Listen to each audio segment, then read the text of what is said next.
What's up, y'all? It's your boy Niner Faithful. How's everybody doing? Hope everyone is having a legendary day. We're going to go ahead and Jason and I decided to try to stretch out the off-season content as much as possible this year instead of a whole bunch of what the fuck are we going to be doing this week shows in the middle of June. I mean, those are going to come regardless. We decided to break down the draft into offensive, defensive prospects. So we went ahead and are going to do offense today. But before we get started with that, of course, we got to remind everybody to help out Niner Faithful Radio by using our shop49ers.com affiliate link. Link will be in the description of this podcast or video. Go ahead and go to SeatGiant.com. Use the promo code Niner Faithful Radio to save on all theater, concert, and sporting event tickets as well as help out the show. Follow us on social media. Jason does a bang-up job on Facebook, Instagram, and Tumblr, and on Twitter at Niner Faithful R, and Facebook, Instagram, and Tumblr at Niner Faithful Radio. To see everywhere you can subscribe to the show, go ahead and visit NinerFaithfulRadio.com/subscribe. And stay tuned to the end of the show for a special 10% coupon code for Season 2 for the Faithful by the Faithful Apparel. Ladies and gentlemen, Faithful of all ages, let's get the show cracking. Rice has just set a Super Bowl record with 12 catches. He's in motion. Montana, touchdown, John Taylor.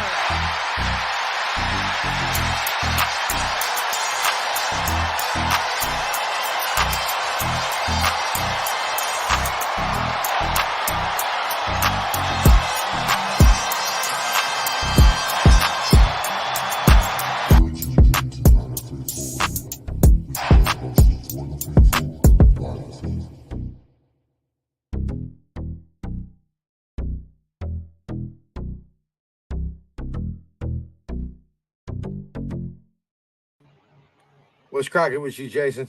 How you doing, man? It's another good day here.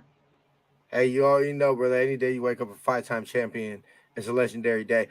Before we start the show, I actually forgot about this, but I want to give out. I know a couple days ago was the anniversary of the killing of Pat Tillman.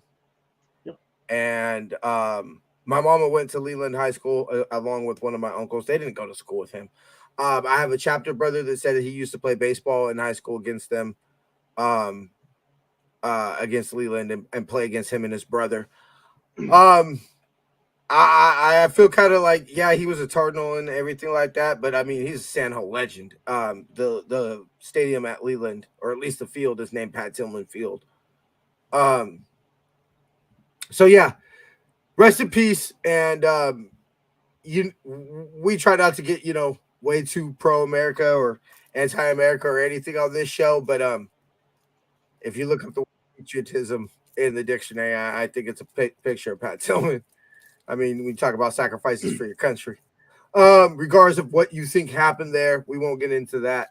But the man died in service of his country, so regardless. Anyway. He's one of my favorites, even when he played for Arizona, and I thought it was great. When he went to the Cardinals. Brandon, like you said, don't like the team, but you can respect the guy that literally, stepped away for millions of dollars to go fight. But yeah, we can go crazy deep with how he died and all that kind of stuff because it gets kind of crazy and all that. Yeah. But still, one of my favorite players, not a Niner of all time. Just even if you take away, he was savage. Did off the field and all that kind of goodness about him, dude, he was just a baller when he came to playing ball. He just played. I just remember, I don't. California is not really known for too many football players. Obviously, mostly quarterbacks, and let's be real, most of that's SoCal. You feel me? Yeah. But and I mean, even specifically, the Bay Area, Northern California. No, I'm like, obviously, yeah, I'm from the Bay, all that, and everything like that. But ultimately, deeply, there's even people out that from the Bay who don't even believe San Jose is a Bay. You feel me? So regardless of all that and everything like that, because I don't care what people say, I'll take you to there next time you're out here, bro. It's not too far from Levi's. Alviso is the Bay. And Alviso is literally like, if you go to the 400 sections of Levi's, you could see Alviso. You can even, in the distance, you can see the Golden Gate. Yeah. So, I mean, anyway, It's a Pacific player that it's like, dude, I used to go by that school when I lived with my grandma and grandpa. You know what I'm saying? My mom went to that school. My uncle went to that school. I don't believe we ever played them at Andrew Hill. But you know what I'm saying? Like somebody who, I mean, he used to go to Oak Ridge Mall like we did, you know? Yeah. So like those type of things is definitely really, really, really cool. And if he would have been a Niner, he would definitely be on the wall of San Ho. Along with Jeff Albrecht and Andre Carter. Anyway, so Jason, overall, I know we're gonna go ahead and break down each individual pick over the last 2 weeks. But how did you feel about the draft? I would say I like all the picks, but one. There's one pick that we will get to that I'm pretty sure, and to be honest, I think it's mostly most people's pick where we're like, what? So, but yeah, I mean, overall, I know people freaked the fuck out about the whole Jake Moody pick. I liked it.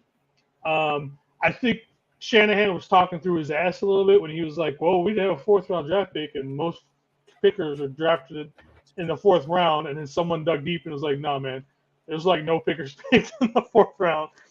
But I understand the point he was trying to make. He was trying to sell the point on it. But I like the pick overall.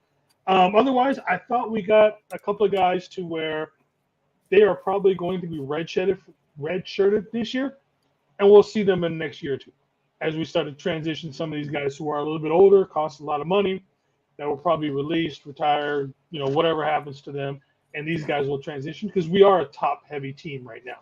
So I can definitely see that this is more – this year's and last year's draft, to me, is really hinting at what's going to be coming down the pipe in the future for this team. I totally agree with you. I had one major goal in mind was that we're not drafting for 2023, except obviously a kicker, which I didn't necessarily, like, I wasn't shocked, like, oh my God, like it was just out of nowhere. It was just more of the, oh wow, okay, we did it. I still was in the camp that Robbie was coming back. Yeah, because eventually it was like, Robbie, where are you going to go? I think that ship is pretty much. I mean, obviously that ship is. I know we were trying, but thank you, Robbie. Yeah, well, thank you. Of course. First of all, definitely. As somebody who came in he was one of the first free agents the Niners signed under Shanahan and Lynch. Under Shanahan. Yeah. So definitely, I would say, besides him and Juice, really him and Juice are out of that first free agency class. I mean, Juice is the only one left, and him and Juice are the only ones that I would say, yeah, the Niners would definitely do that again. Yeah, for sure. I mean, now you obviously have some players that look like Hoyer wasn't a long-term option. Hoyer was clearly a one-year placeholder. Yeah, maybe 2 if you got lucky. Yeah, maybe 2. But clearly, when Shanahan took the job, the plan was to go in 2018 to go get Kirk Cousins. Yeah, originally, yeah. The 1 year, essentially, the plan was for him to be a 1-year holder, and then the rest is get Kirk. You get Kirk, and we trade anyway. So definitely, thank you, Robbie. Kick some. My biggest. 3 biggest kick. 4. I'll go 4. 4 biggest kicks. You got to go to New Orleans. Like Robbie doesn't make that field goal, we don't win. And that Kittle plays are like, hey, that was a dope play by Kittle, but doesn't do anything. Doesn't really do it. You don't have a T-shirt of that. Yeah. If Robbie doesn't make that field goal. Numero uno, you got to go playoff game winner in Green Bay. Like that. That's just numero uno Robbie Gould moment. The kick against the Raiders, just because I felt like that ended up being a huge game since it got us the 2 seed, essentially. And then let's see, number 4. I know I had it. The Green Bay game, Raider game, and then ultimately the last one I'll go to. is a kick he didn't make. I'll never ever forget the fact that he missed that game. And Monday night, salute the service, 2019, Robbie Gould plays in that game. We win that game, and week 16 doesn't matter, or week 17 that year doesn't matter. Yeah. So, my favorite moment had nothing to do with kicking. It's just him saying, "Fuck your practice kick. Get you people off my field so I can practice my field goals." In the pregame, was it?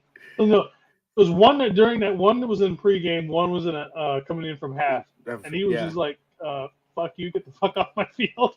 Those are my favorite Robbie moments. Besides all the amazing kicks that he made over the years, it's just he's like, "I don't give a damn who's here. I'm going to get my practice kicks in no matter what." He's just gangster, bro. And I mean, straight. We'll obviously get to that. We're gonna break down the pick here in a second, but Robbie Gould deserves his flowers. You know, was he a lot of drama for a kicker? Yeah. You know, there's just no denying it. Robbie Gould but he was worth it. Yeah. And look, any faithful who isn't nervous, regardless of how much of a Jake Moody believer you are, any faithful that ain't nervous that you don't have number 9 back there lining up for a kick, you know, an important kick is retarded. Like, I mean, Robbie was automatic. It was a shock when he missed it. How many games did we win with the only points we scored were because it was like 12-6, I mean 12-9, 12-10, only because he would kick 4 or 5 field goals. How many games did we get, especially early in like 28, 20, 19, 20, all those games early. The Tampa Bay game. Yeah. And then you had the 2 pick sixes, but the Tampa Bay game. I'm pretty sure we could go through all the Quagos playoff game. Well, it was only 1 touchdown in that game, right? 1 or 2? I don't remember off the top of my head. Either way, I know he kicked quite a few. Robbie was definitely the MVP of that game. Yeah. He misses a field goal there. It's a different ball game. Yeah. So ultimately, I think this is a money issue. This is called the Nick Bosa. Let's call it the Nick Bosa tax. You know, that's what it's called. But as we transition to Haberman and Middlecoff did a nice, cool little segment about how Jake Moody was essentially or a drafted kicker, but obviously ended up being Jake Moody. Was the right time is at the stage of our roster building that we are at right now. You can't afford to pay a kicker top dollar in the top at kicker market. Not if you want to keep certain players by the name of Nick Bosa. That's for damn sure. And Fred Warner and George Kittle, you know, those guys are kind of important to your Trent Williams, guys who are kind of important to your football team, I think. You know. So as we transition to that, I feel that the Niners, I mean, I think it's clear we got the best kicker. I mean, we could wax poetically about him. We could give you the stats. We could get you what? I mean, you can make an argument that he might not have been the best, depending on how you want to argue it. You know, he doesn't have the strongest leg. He's a bad kicker from the left hash mark. You know, stuff like that. If you want to push it and all that, you know, he doesn't have, you know, all that. So what? To me, he's still money. He's still money, just like Robbie. And ultimately, I think what Kyle's thinking is here is with the idea of Brock and let's be real, with the idea of Brock and Sam Darnold, right? Now, whether you agree to it or not, there's no doubt in my mind that Kyle Shanahan believes in Sam Darnold. Yeah. I don't know why, but put together, a lot. And so, in his mind, I mean, how many games really did come down to field goals last year? A handful? Yeah. I mean, most of the time we were blowing teams out. But that's seeding in those handful of games, you know what I mean? We go of course.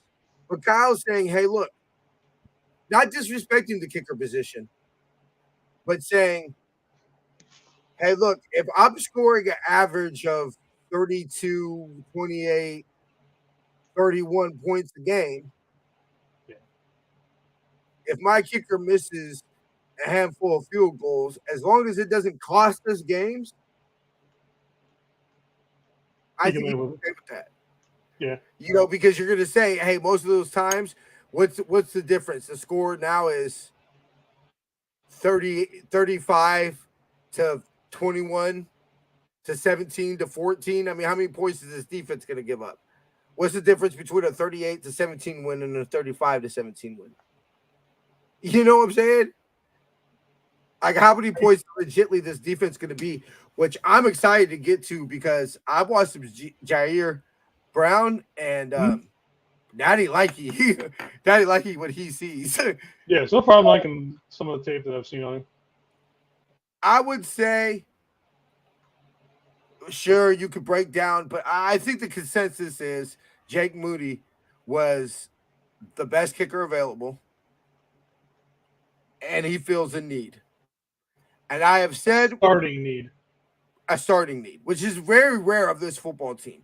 You would definitely say that, and whether you talk to the team, would say probably kicker was the only starting available position that they envision. You talk to fans, obviously we would add tackle, which we'll get to the lack of drafting a tackle and what that means when we get to the undrafted free agents. But I like it in the sense of, okay, I said on air, I can't go back. Is this the best for the 2023 49ers? No, I don't believe so. I believe kicking Robbie Gould would be best. I would feel a lot better of our Super Bowl chances. You know, Robbie Gould lining up for a game-winning Super Bowl kick. Yeah. But is this best for the 2024 Niners and the future? Yes. And was this draft about the 2023 49ers or the 2024 49ers? It was about the 2024 49ers. And it was not getting discussed about Jake Moody is Robbie Gould sucked at kickoffs. Yeah. Our special teams were the weakest part of the team. And now you add the best kickoff player, which keeps Mitch fresher. So it doesn't matter. They could have you and I. They could line up NFR, staff, including Kim, everybody. We'll even add Asol from Niners Media, friend of the show. And if you kick it out the back of the end zone, it don't matter. Yeah, it's true. All right. Final thoughts, Jason, Jake Moody, and then we'll move on to the next one. We didn't put up that one yet, but hey. Yeah, there you go. Boom. So there's Jake Moody. There you go. Here you go. I don't like the name Moody Money Moody. I don't like it. No. Doesn't roll off the tongue good enough for me. Everybody wants to call him Money Moody, and I'm just like, I don't like it. I don't know what the nickname should be. Like, we have, good as gold for Robbie, but I don't like Money. Yeah. I don't like Money Moody. There's something about it that just doesn't flow off the tongue good enough. We got to come up with something better. We'll have to work on that during the offseason. Yeah. All right, so that'll be one of our projects. Yeah, okay. Next one. Well, next one is going to be Cameron Latu, Alabama tight end at 101. I think the consensus is this is the most pick. This is the pick where I would say most people are like, what the fuck? He's a freak athlete. Obviously he's Polynesian, which, for me to criticize a Polynesian guy, you're like, oh, what's wrong with him? That takes a lot. Yeah, but I mean, for this team, granted, he only played tight end for like 2 years. He's a converted defensive tackle, and he's a project. And it's not that I don't think he might be good. And again, like we've talked about, this is a draft for the future. You could have drafted him in the 4th or 5th round because there was better tight ends available, or kind of like a halfback. He's more of a halfback at certain positions. You can use him at that's just the value for him was not worth taking at 101. So I don't think so one. either. When you're looking and when you're specifically looking at, let's be real. I mean, it feels blasphemous to say it, but let's be real. You've got to start thinking about George Kittle's replacement. You always look for somebody's replacement, but yeah. Yeah, exactly. So to me, does that, like you said, if from what I've seen and heard and everything like that, even Lombardi, who said the Niners should draft this guy or at least should be interested, even said, yeah, they reached a bit at that. Especially when you're going to combine this, like, okay, we took the safety. We'll get to that next week. You and I both are happy with that pick. You took the kicker. Okay, fine. Like getting underwear and socks for Christmas, you don't like it, but when your feet are cold and you got nice warm socks, you're gonna love it. Look for yourself. I'm okay with underwear and socks for Christmas, man. I'm okay with that. It's basic shit I ain't gonna buy. I ain't gonna lie. Like from Bubby's grandma and grandpa, I mean, boxers would be a little weird, but yeah, like if they usually every year they bought, like last year they bought me thermals. This year they bought me like a couple pairs of sweats and a hoodie. Yeah, They usually buy me stuff like that. That I think that's very appropriate for my future wife's grandparents or mother-in-law. Stuff I don't have to buy and take care of. I'm all for it. Yeah, but see, I like shopping. Yeah, see, I'm like, yeah, okay. I'll always like shopping for me. My shopping's on Amazon. Yeah, that's the right size. Okay, bye. Yeah, I ain't gonna lie. Since I moved in with Bubby, I've gotten a little bit more like that. Which hasn't helped because I've gained so much weight that I don't even know my real size anymore. Anyway, yeah, I feel reach. I mean, do you think that because he was one of only 3 college tight ends that went to tight end university, do you think either George Kittle or one of the coaches that were there or something saw something and they were like, "Oh, we got to get this guy"? Do you think that's what it is? I think so. I think Kittle had to say something. Yeah, Kittle had to say something like, you know what? He's a newly developed tight end. Let me put him in my room. Yeah, because you know how that Kittle speaks. He's gonna say my tight end room.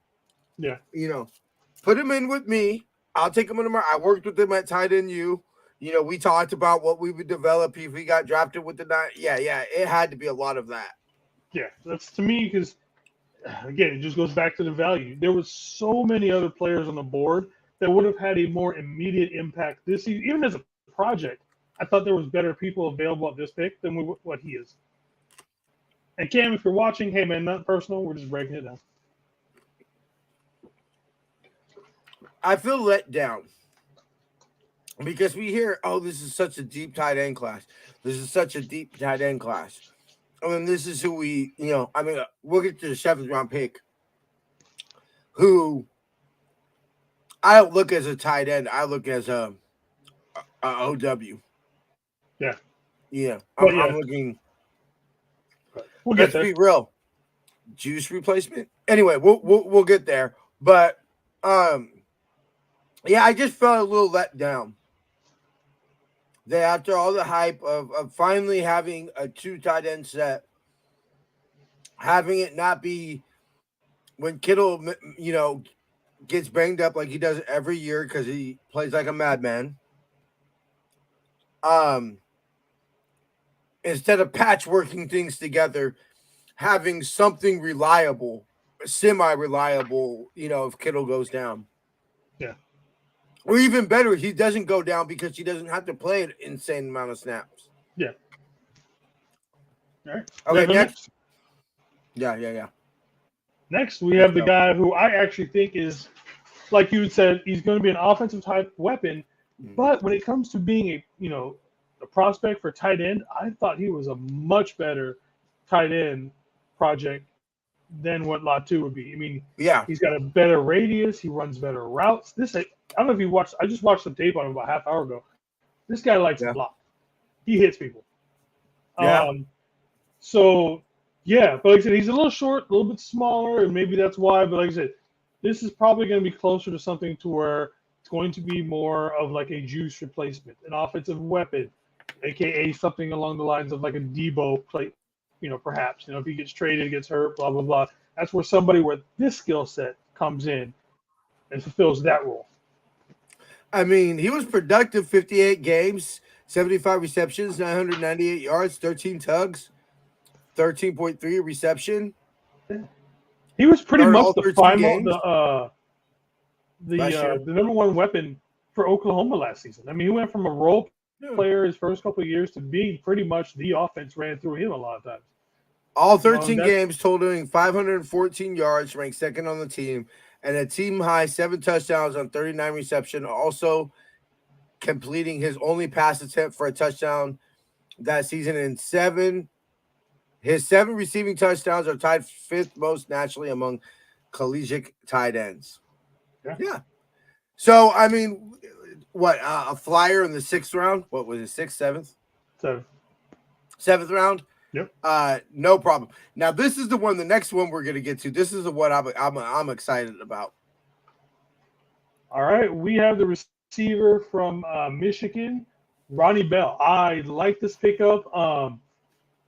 Not the fastest, not the strongest, none of that, but man, this kid likes to play ball. And while he doesn't have the quality of like breakaway speed or anything like that, one, he likes to block, which I think that's the number one reason Shanahan picked him up. Mm-hmm. And 2, he's good in traffic. I like that he catches the ball with his hands and all that kind of stuff. So he's going to play the slot. Yeah. I mean, it's very clear. He's a slot receiver.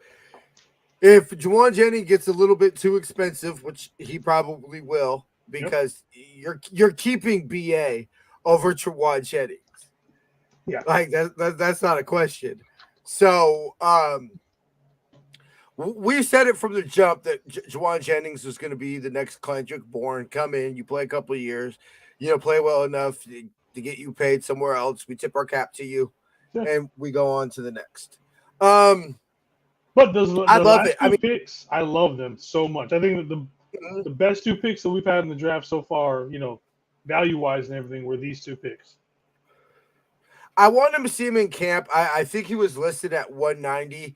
I'd like to see him get up to 97. Ideally 205.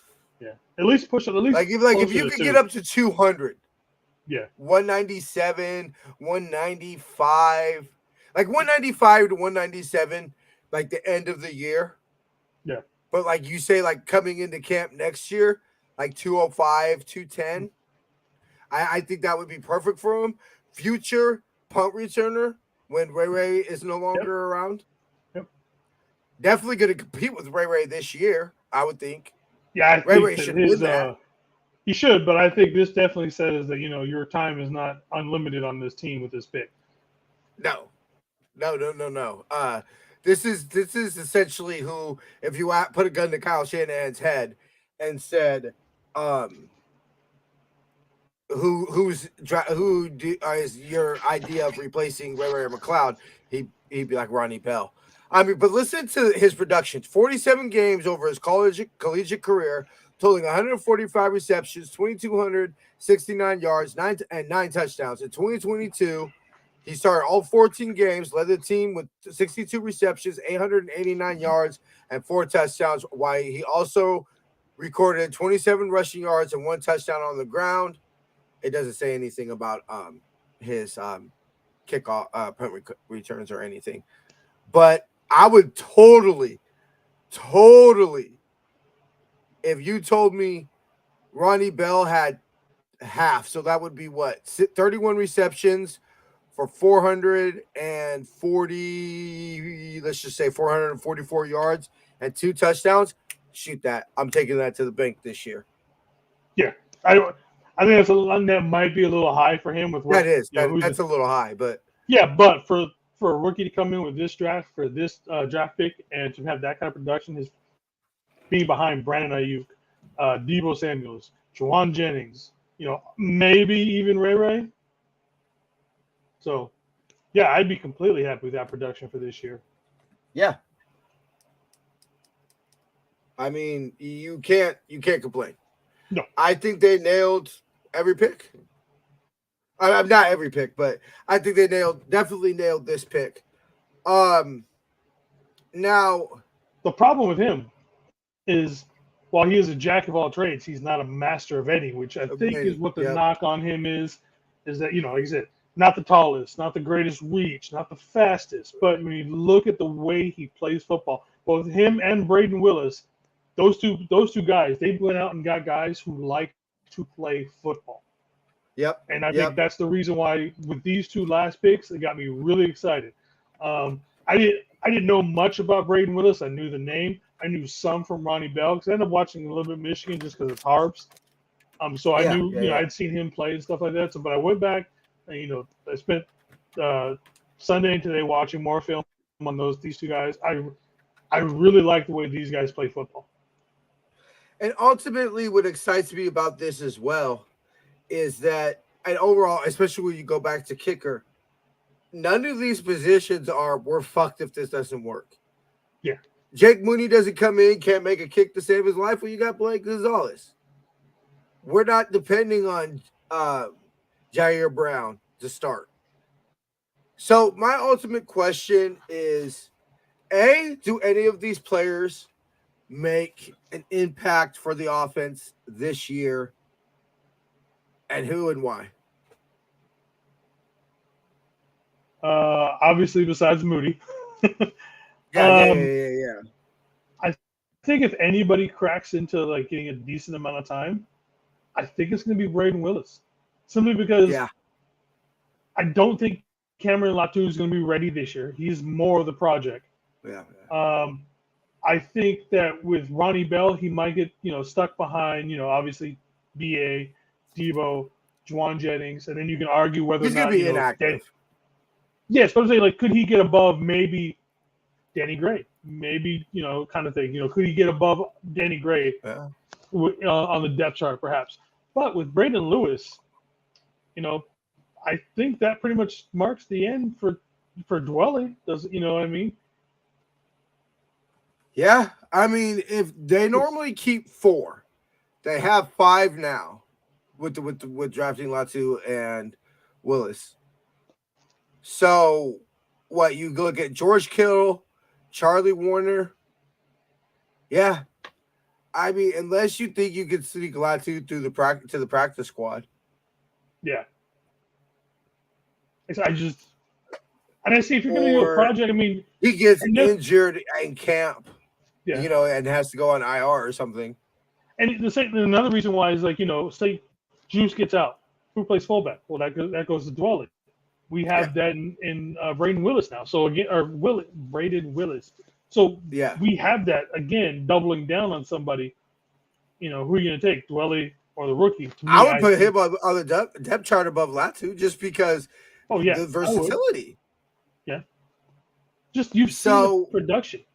Because I don't think Warner fills a specific role. He's not going to catch you balls for the most part. He is a blocking tight end. I expect, him catching a ball, anything is just bonus, because your role is a blocker. With everybody else, they want more of that versatility between the two. So again, go younger. Dwelly's been, I don't know. I just see this as his last stand here. Yeah. Even Dave Lombardi had him on the outside of the roster looking in. I mean, switch to the undrafted free agents, Jason, because Joey Fisher, I think everybody. I don't want to make the proclamation say they didn't draft a tackle because they got Joey Fisher, undrafted free agent, but that definitely makes me. I'm excited that they draft a tackle specifically because of what they said. We didn't like anybody that was out there. Cool, because what did I say? I didn't want you to draft somebody just because, hey, we need a tackle. He's here. Let's take him. And all of a sudden, it's like, trying to have Trent Brown play in this system. Matter of fact, I believe after we picked, or shortly before we picked, that one tackle you were telling me about, that was basically this would be like having Trent Brown try to play in this system. Oh, the guy from Oklahoma that was 880 pounds, 6'7". He was just a little too big. Yeah, so because if he was athletic, athletic for us enough for us at that size, he'd have been a first round pick. Yeah. So. And a lot of teams like Joey Fisher. Like I said, I've watched his. I watched his tape. I watched the bench press thing. It's impressive. It's raw power. I mean, he's I raw want in general. him. He's ultimately, if you put a gun to my head and it said, what is he going to play? He's going to be a guard. Yeah. But I want him to be tackle so bad because the film just looks. I mean, yeah, we have to preface this because of the talent he's playing, but I mean, the film just looks so You're still good. throwing another grown man, young man around like a rag I doll. mean, if he starts doing that in camp, Imagine if he does it to like Bosa just one time, just one time. That's all you need to do. Just one time. And Nick Bosa whoops your ass the rest of camp. That's okay, fine. I'm good with it. Just the fact that you did that to Nick Bosa once. I mean, I think that, or like, I'd hate to see what Bosa does to him the next rep, though. If he, oh God, Bosa, could you imagine being, embarrassed like that when you're the defensive player of the year? Yeah, you can, the best defensive, edge. Let's be real. Just signed. Just signed probably the biggest defensive contract in NFL history. Because if we're lining up in camp, Nick Bosa's signing. Mark my words, Nick Bosa's. I don't think it's going to be quite like he's going to sign the contract and then trot out, onto the field for practice. I think they'll get Nick Bosa done before then because the issue is not going to be money. Yeah, it's going to be years. It's going to be years. It's going to be options, things of that language. What the things of that nature. Signing bonuses, how much you get up front. The Niners are obviously trying to lower his cap hit this year. That's one of the reasons why you extend him. That's one of the arguments I've heard people talking about extending. That's one of the reasons why you want to extend BA next year is specifically so you can lower that cap hit from 14 million to something more manageable. Because last year, I believe next year is the last year of the Debo contract, right? Yes. So, I mean, did you imagine the clowning in the locker room with that? Just like I said, it just takes that one time. Oh my God.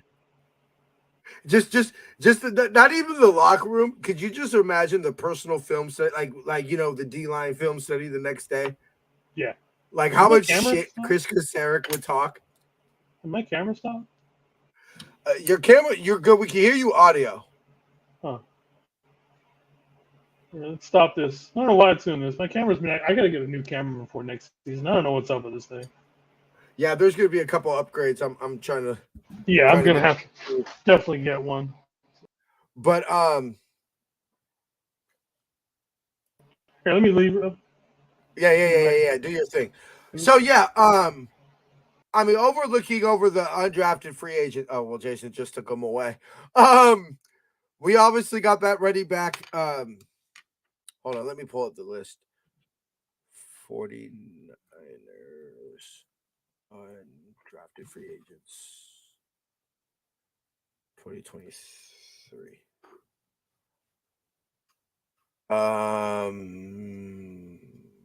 Okay, here we go. So we got the running back. Yeah, Ronald Atwatt. Obviously he's gonna. Okay, Jason's back, but camera's having issues. Okay.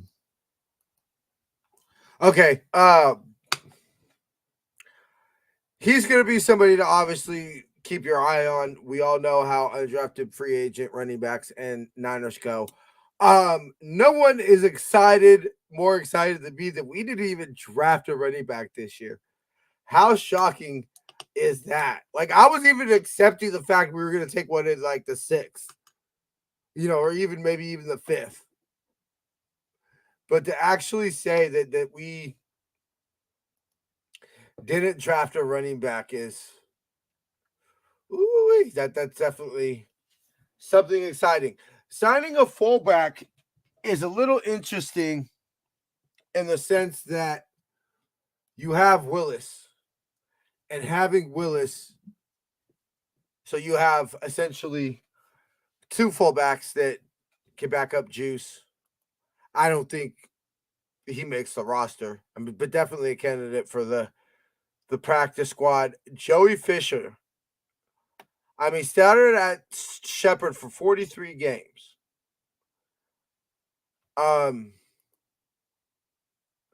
Not too shabby. Like I said, the film looks amazing. I mean, it was a highlight reel, so let's be real. But if that was the SEC, he'd be a first round pick. I don't know what's wrong with this camera, so we're just gonna go with this for a We'll while. just go audio. Yeah. Did you want to do UDFAs? Do you want to break it down into offense, defense, or just do all of them? That was broken down. I'm gonna pull it back up Oh, here in okay. a second. Yeah, it yeah, was broken down into just the offensive guys that we signed. Sweet. Okay. Let me pull this up. I was just saying that the Atwatt, I believe that's how you say it. Ronald, we'll just call him Ronald until I hear his name pronounced. That's going to be the running back that comes in and shocks everybody. Oh, from UTEP? Yeah, from UTEP. Yeah. You know that, right? Like him or LeBourne is somebody who Larry Krueger was talking about and says that he liked him. He had some was dismissed from Florida State, but still went back and got his degree. Somebody that everything I've heard on him is that he's definitely somebody to walk from. You know anything specific about any of these? I know a little about the Elam Manning, short stature kind of guy, going to be a guard / center. I know a little bit of Corey Luciano from Washington. Obviously, I've seen some of his games play here. Isn't really versatile for the most part, but I mean, if you're a center, a lot of centers are, just centers a lot of times. I've seen some stuff about Jet Coletto. He's a fullback and a linebacker, so his name will be back up next week when we do the defensive side of the ball, because apparently he does both. Because I thought that was pretty interesting with the drafting of Willis, and then you bring in another fullback. That seemed a little too much. But maybe he played, maybe he fills that role. Yeah, he played backer. Maybe he fills that role as a quarterback body just in camp. You know what I mean? For the hell of it. I mean, he didn't obviously play that at Oregon State, but maybe he can do some simulation thing with going against running quarterbacks or something, something along those lines. Other than that, I don't know much about these guys on here except for the guys that I've actually seen. Like I said, I've seen the stuff for Joey Fisher. I've seen some of Elam Manning playing, and then with the Corey Luciano. That's about it. All I know about these guys for the most part. And we'll have, I don't know how many camps I'm actually physically going to be able to go to this year with work. But and it's not even like we close at 2:30, so it ain't even exact like I can say, oh, just work me the night shift, Take the whole week off, man. What? You know what? I ain't gonna lie. If I can stack up my sick time or get all of it or see how if that situation works out that way, that's what I might do. That's what I want to do, especially since I'll be able to sit in the VIP section this year as a season ticket holder. If you gave me your ticket, could I go in for you to camp? Yeah. Well, I didn't know if that was. I don't know if I'd be able to make it down there, but that'd be kind of cool. Yeah. I mean, even beyond the season, because those are transferable, but even beyond the season ticket, you could buy the tickets. I know. Could you make it down here? But yeah, even I know because I brought one year I brought Abel's ticket off of him. I should know if that was transferable too or not. Yeah, Abel ticket Abel had. But yeah, I've been trying to get Jamie to come up here but she can never do it. Anyway, Brian. But yeah, so I'll be excited looking at this. Lack of a quarterback. Yeah. That to me seems a little strange. Definitely. I figured we'd at least pick up one of the guys in the draft, Something. With the last pick, something, but this to me, especially with the clearing of cap space, I'm thinking we go after another vet instead of another young guy.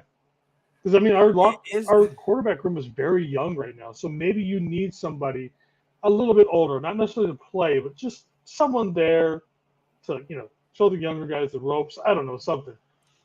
We definitely it does seem like, why would you clear up that cap space just to have? Yeah. You know, so you're either have heard the rumors of a player. I don't know who, you know, but a player is saying, hey, if this player becomes available and, you know, this is like getting, you know, CMC or this is like getting whatever player, we want to be able to leave it open, you know, Maybe or edge. signing coming soon. Because now starting Monday, now any player we don't sign doesn't count against the comp formula. And we know the Niners value the comp formula because honestly, if you were to tell me the Niners feel like, look, we when you essentially talk about first and second round picks, I'd rather trade a first round or a second round pick for a CMC, whoever, you know, Jalen Ramsey, whoever. Say we'll pay the money, you know, and then you let Aziz Shair walk or Mike McGlinchey walk, you know, and you get those comp picks when we have a proven track record of hitting later in the draft. Let's be real. The questionable draft picks, majority of the questionable draft picks by this team have been in the earlier rounds. Yeah. Solomon We Thomas, hit in the Reuben back end. Foster. Solomon Thomas, Reuben Foster, Dante Pettis Cool. are just some that come off of. I don't even think Jalen Hurd was a bad pick. No, it was just bad that we kept him around for 9,000 years. Yeah. I think that you could have cut some losses because you didn't get to see much, but what you saw, you could be like, yeah, this could really work. Yeah. So you just didn't expect him to essentially break his back. So I don't think that because he broke his back, that means this is a bad draft pick. I think it was clear that he was going to be able to play in the NFL in some capacity. Yeah. That's the only thing that, now that I think about, the only thing that tells me about Latu, I think about is I did see that he was a pretty decent red zone threat. But again, we have people to fill that role. You know what I mean? Again, that could where Braden Willis shows up. You know, that's where. Yeah, If you want to put Dwelly out there, you know, so you're just not going to let me like every pick, are you, Jason? It's just this one, and I'm not even against the idea of if we switched those two picks, Latu and Willis around, I think that would have been perfect. That I would have absolutely loved. I like the idea of taking someone that raw and molding them into something, but not at that pick. That's the complete issue I have against him. It's not even him as a player. If he can develop, it's just there was better people available that could have played now at that pick. They better pray that nobody that was a third round tight end grade that the Niners could have had. They better pray that they don't turn into a star, because then they're going to never live that down. All right, bro. I think that should about do it, right? Yeah, that's all I got for now. Yeah, so then we'll go ahead and we'll break down defensive, and as we sign more UFAs, we'll go ahead and update this list, and we'll have it broken down for you and have anybody or any news that we have coming up. But yeah, overall, I definitely am excited, and there weren't too many roster spots, but I could see definitely, five left, and I could definitely see the players that we got. I could definitely see the positions. You know, I could see, okay, you got a safety, makes sense. You know, you want to say invest a high your first pick in a safety. Hey, we think he can play now, even in a three safety package. Awesome. Drafted a tight end. I mean, yeah, you could argue about the tight end you drafted, but no complaint about drafting a tight end. And you drafted a kicker, which whatever about value and whatever like that. Look, as long as he doesn't suck, nobody's going to give a shit. All right, Jason, we'll go ahead and catch you next week, bro. All right, good talking to you guys. Peace out, everybody. Deuces. All right, y'all. Thanks, Jason, for coming on again this week. We'll go ahead and have the defensive draft breakdown for you next week. But before we get out of here, we, of course, got to remind you to help out Niner Faithful Radio by using our shop49ers.com affiliate link. Link is in the description of this video or podcast.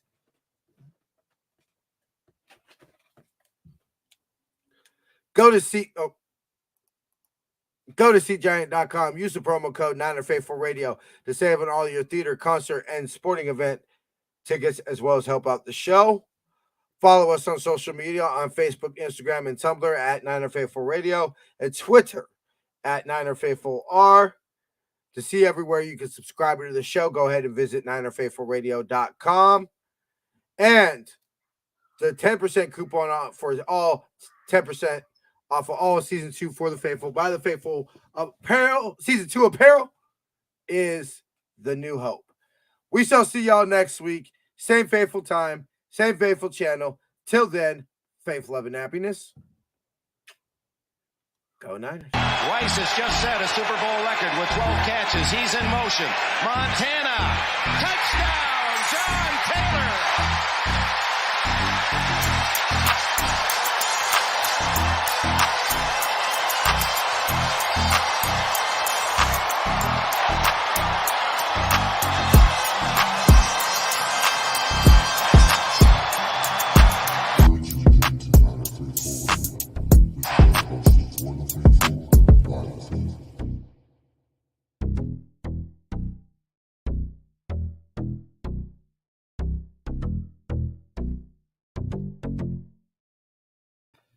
See ya.